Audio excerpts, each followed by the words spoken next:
तो इक्वेशन करते हैं। Two blocks connected by a massless string slides down an inclined plane having an angle of inclination 37 degree. ये angle जो है इसको मैं थीटा बोल देता हूँ और ये थीटा जो है 37 डिग्री दे रखा है। The masses of the two blocks are m1 4 kg, m2 2 kg. Coefficient of friction m1 and m2 with the inclined plane are है ना 0.75 0.25 रेस्पेक्टिवली। तो इसको लिख लेते हैं। ये μ1 है 0.75 और इस वाले सरफेस पे ये μ2 है कितना 0.25। ठीक। Assuming the string to be taut, मतलब टाइट है, स्ट्रिंग जो है वो टाइट है। Find the common acceleration and the tension in the string. ये तो दे ही रखा है कि ये दोनों मासेस नीचे स्लाइड कर रहे हैं, तो इन दोनों मासेस पे जो फोर्सेस लग रहे हैं उनको बनाते हैं, है ना। m1 पे तो ग्रेविटेशनल फोर्स mg इधर, इसको स्ट्रिंग का टेंशन जो है T इस तरफ खींचेगा, स्ट्रिंग टाइट है तो दे ही रखा है। ठीक है। अच्छा, m1 पे फोर्स ऑफ फ्रिक्शन जो है वो इस डायरेक्शन में लगेगा, क्योंकि ये दोनों मासेस जो है वो नीचे स्लाइड कर रहे हैं, तो फोर्स ऑफ फ्रिक्शन जो है इस मोशन को अपोज करेगा।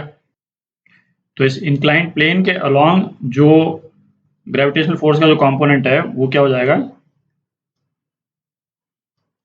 m1g sine theta. ठीक है।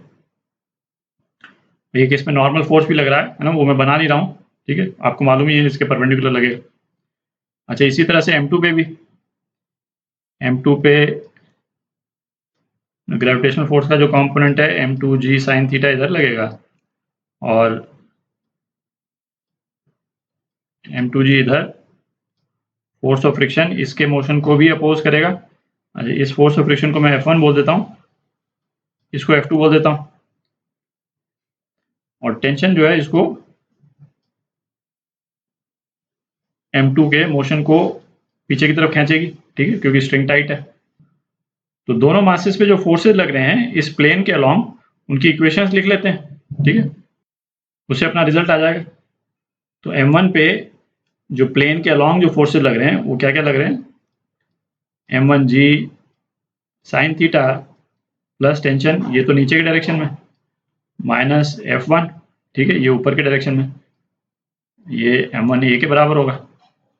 और इसी तरह से m2 पे, तो m2 पे m2g साइन थीटा नीचे के डायरेक्शन में, और ऊपर एक तो टेंशन है और एक F2 अपोज कर रहा है मोशन को, ये m2 a के बराबर हो गया। ठीक है, तो इन दोनों, ये इक्वेशन 1 और 2 हो गए, इन दोनों को अपन ऐड कर देते हैं। तो ऐड कर देंगे तो क्या आ जाएगा,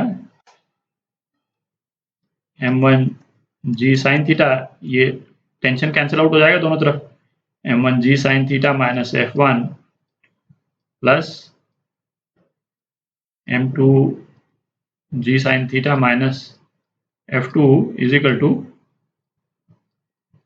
m1 प्लस m2a।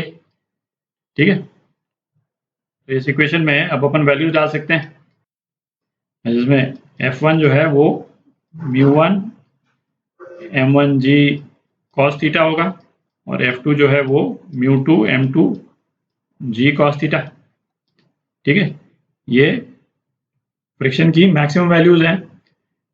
और अपन मैक्सिमम वैल्यूज क्यों लगा रहे हैं, क्योंकि अपने को मालूम है कि दोनों बॉडीज जो हैं वो स्लाइड कर रही, तो ये बेसिकली F1 मैक्स और F2 मैक्स है ना, वो अपन लगा रहे हैं। तो इस इक्वेशन में आप वैल्यूज डालिएगा तो आप देखिएगा ये जो है वो जीरो हो जाएगा, है ना। m1g साइन थीटा जो है वो F1 के बराबर होता है। तो ये बाकी वाला पोर्शन है, इसमें अपन वैल्यूज डालते हैं। m2g कितना हो जाएगा 20 साइन थीटा, मतलब 3/5 माइनस F2 कितना हो गया μ2 विच इज 1/4 इंटू 20 इंटू 4/5। ठीक है, इज इक्वल टू 6 है ना, m1 प्लस m2 6 है। तो इसको आप सॉल्व कीजिएगा तो एक्सेलरेशन जो है वो कितना आ जाता है 1.3 मीटर पर सेकंड स्क्वायर आ जाता है। ठीक है, तो ये आपका एक्सेलरेशन आ गया।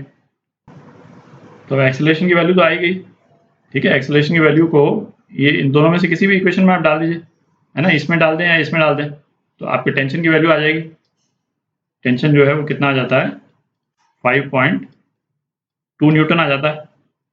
ठीक है, कैलकुलेट नहीं कर रहे हैं, केवल कैलकुलेशन बच गया, तो आप वैल्यूज डाल दें, है ना, ये आ जाता है।